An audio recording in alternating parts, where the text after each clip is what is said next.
ঈশ্বর আমাদের সব কিছুই দিয়েছেন আমরা যে সময়ের মধ্যে রয়েছি তার জন্যে, কিন্তু এই সব কিছু দিয়ে আমরা কি করতে পারি সেটা আমাদের উপর। ঈশ্বর আমাদের চাইতে অনুমতি দিয়েছেন, কিন্তু আবার আমরা কি উদ্দেশ্যে চাইছি সেটা যদি ঈশ্বরের কাজের যোগ্য না হয়, সেই কাজের উন্নতি হবে না। চাইতে থাকো, তোমাদের দেওয়া হবে। খুঁজতে থাকো, পাবে। দরজা ধাক্কা দিতে থাকো, তোমাদের জন্য দরজা খুলে দেওয়া হবে। তাই তোমরা প্রথমে ঈশ্বরের রাজ্যের বিষয়ে ও তার ইচ্ছা কি তা পূর্ণ করতে চেষ্টা করো, তাহলে তোমাদের যা কিছু প্রয়োজন সেসব দেওয়া হবে। হ্যাঁ, শাস্ত্রে বলে, যে কেউ তাকে বিশ্বাস করে ডাকবে সে উদ্ধার পাবে।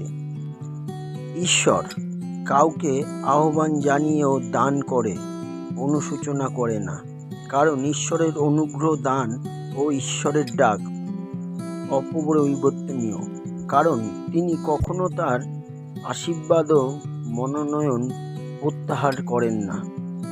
পবিত্র পিতা, সান্ত্বনাদাতা, বিশৃঙ্খলার মধ্যে শান্তির প্রতীক আপনি।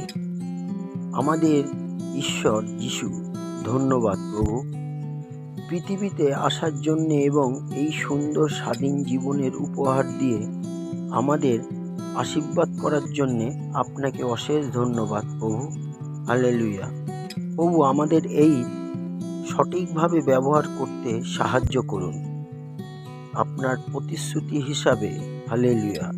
প্রভু, আমাদের অনুরোধ গ্রহণ করার জন্যে আমরা আপনাকে আগাম ধন্যবাদ জানাই।